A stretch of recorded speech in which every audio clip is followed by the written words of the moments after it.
अरे आ गए आप काम से? अब आप जल्दी से हाथ मुंह धो लीजिए, मैं आपके लिए खाना लगा देती हूँ। अरे यार साक्षी, खाना तो आकर खा लेंगे। चलो आज पहले बाहर चाट पकौड़ी खाकर आते हैं, आज बड़ा मन कर रहा है चाट पकौड़ी खाने का। अरे नहीं नहीं, सासू माँ गुस्सा करेंगी। तभी अंदर से शोभा निकल कर आती है और दोनों की बातें सुन लेती है। अरे बहू चली जाओ, जब हार्दिक इतना कह रहा है तो उसका मन भी होगा खाने का। और वैसे भी शादी को इतने दिन हो गए, कहीं नहीं गई तब से, इसी बहाने थोड़ा घूम आओ। अपनी सास के कहने पर साक्षी हार्दिक के साथ साइकिल पर बैठकर चली जाती है। अच्छा जी, मेरे कहने पर एक बार नहीं चली और माँ के बोलने पर एक बार नहीं चलती तुम? अरे तो सासू माँ से पूछे बिना कैसे आ जाती मैं?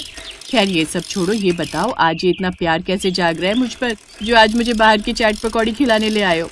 अरे वो राजू कल अपनी पत्नी को बाहर लेकर गया था, मुझे बता रहा था, तो बस मैंने भी सोचा कि आज मैं भी साक्षी को चाट पकौड़ी खिलाने ले जाऊं। अच्छा जी, शादी को 1 साल होने जा रहा है, अब भी इतना प्यार करते हो मुझसे? अरे पगली, प्यार समय बीतने से कम थोड़ी होता है। टाइम कितना भी बीत जाए पर प्यार कम नहीं होता। और फिर हार्दिक मौसम की मस्त हवा में साक्षी को पीछे बिठाकर गाना गुनगुनाना शुरू कर देता है।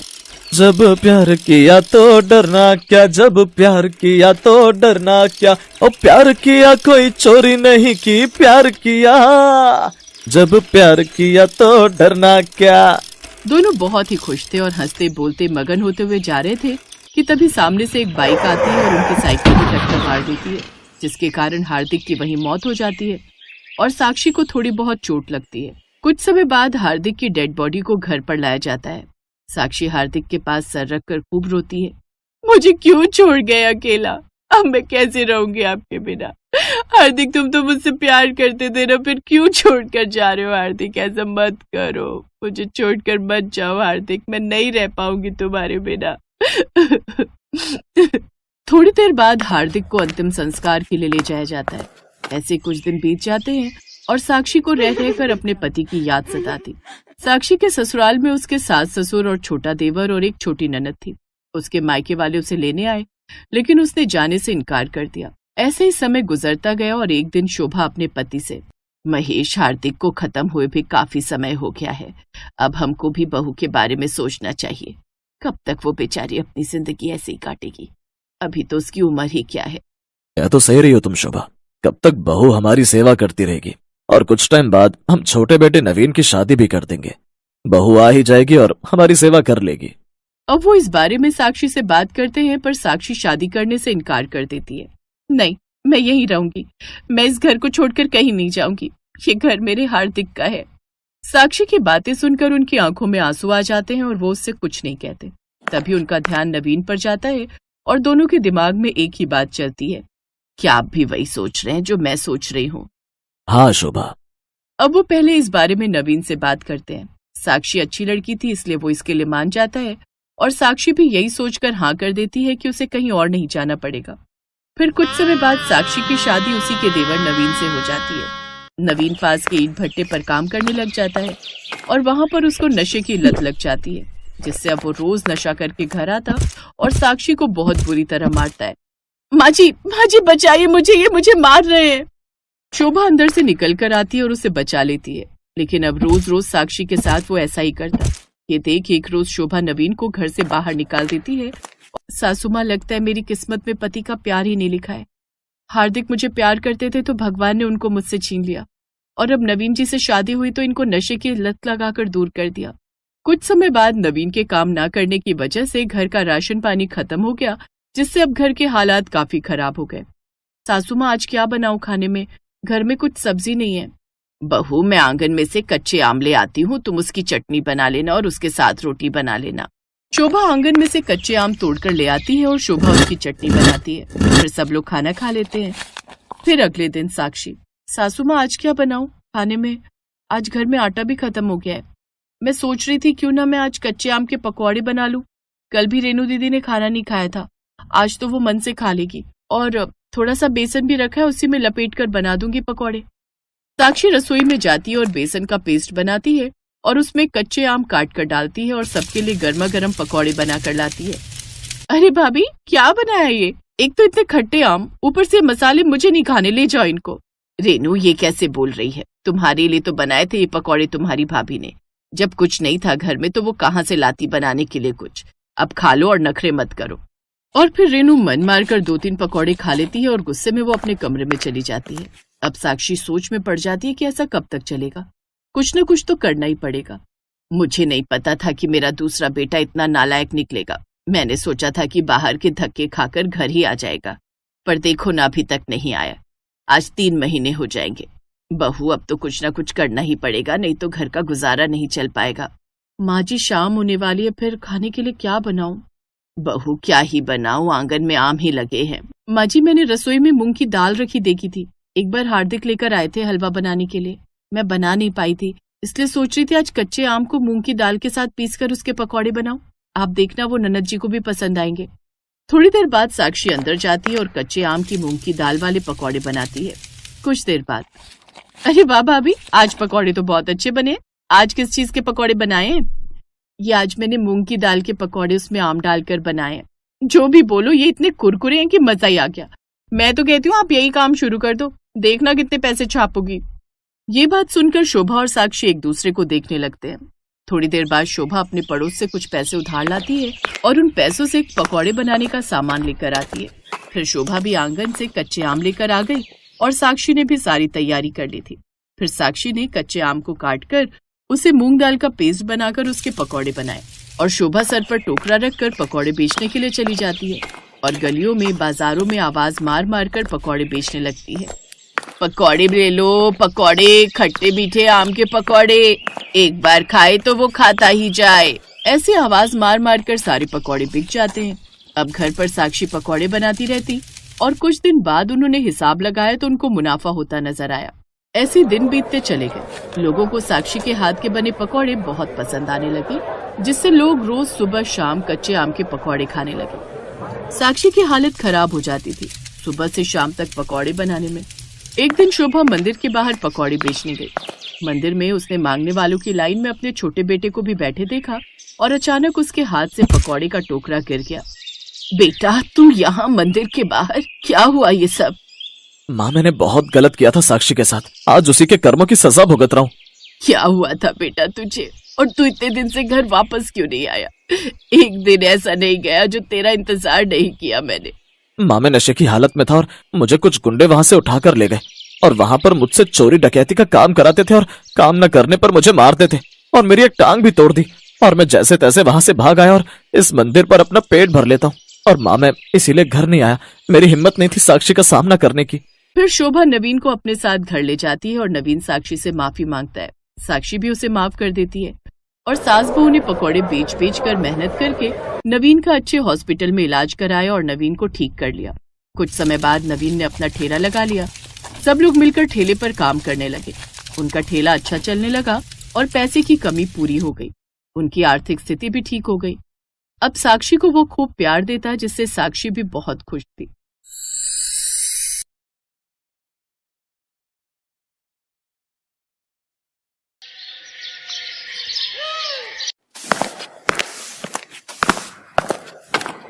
कविता, तू अभी तक झाड़ू ही लगा रही है और जल्दी जल्दी से हाथ चलाना, इससे पहले कि तेरे दोनों भाई उठ जाएं। जी भाभी। तभी कविता की छोटी भाभी रश्मि वहां आती है। कविता, ये क्या, तुम्हारा साफ सफाई का काम अभी तक खत्म नहीं हुआ? अच्छा ये सब छोड़ो, तेरे भैया उठ गए, उनके लिए जल्दी से चाय बनाकर ले आ और हाँ, इसके बाद हम सबके लिए नाश्ता भी बना दे। हाँ, भूख तो मुझे भी लगी है। ऐसा कर, तू साफ सफाई के बाद नाश्ता बना ले, फिर अपने भाइयों के ऑफिस जाने के बाद बर्तन धो लेना और उसके बाद कपड़े धो लेना। बिन माँ बाप की कविता चुपचाप घर के कामकाज में लग जाती है। कुछ देर बाद वो सबके लिए आलू के पराठे और चाय लेकर आती है। ये लो अमित भैया, आपकी पसंद के आलू के पराठे और गर्मा गर्म चाय। कविता, तेरी 2 भाभियां हैं, फिर भी हमारे लिए तू खाना क्यों बनाती है? भैया वो मैं वो बात ये है कि ननद जी को अपने भाइयों के लिए अपने हाथ से बनाया हुआ खाना खिलाना ज्यादा पसंद है, इसलिए वो हम दोनों को तो बनाने ही नहीं देती। क्यों कविता, ठीक कह रही हूँ ना मैं? अनीता कविता को आंखें दिखाने लगती है। हाँ भैया, अनीता भाभी एकदम ठीक कह रही है। दोनों भाई नाश्ता करके ऑफिस चले जाते हैं। फिर दोनों भाभियां भी नाश्ता करने बैठ जाती हैं। आखिर में जैसे ही कविता नाश्ता करने बैठती है तो छोटी भाभी रश्मि उसकी कुर्सी खींच लेती है, जिससे कविता नीचे गिर जाती है। तेरी औकात नहीं है कुर्सी पर बैठ के खाने की, चल नीचे बैठकर खा। और नहीं तो क्या, तुम्हारी हैसियत इस घर में एक नौकरानी से ज्यादा कुछ भी नहीं है। और हाँ, पहले ये वाला खाना खत्म कर। लेकिन भाभी, ये तो आप लोगों का जूठा खाना है। हाँ तो इसे तो तू अपनी खुशकिस्मती समझ, कि झूठा खाना तुझे नसीब हो रहा है। चल अब खाना खाकर सारे जूठे बर्तन धो देना। अच्छा रश्मि, तूने कल रात बिग बॉस का एपिसोड देखा क्या? नहीं भाभी, मिस हो गया। वैसे अभी रिपीट आ रहा होगा, चलो ना चलकर देखते हैं। हाँ हाँ चलो चलो। दोनों भाभियां आराम से अपने कमरे में जाकर टीवी देखती हैं और बेचारी कविता अकेले घर का सारा काम करती। ऐसे ही दिन बीतते हैं।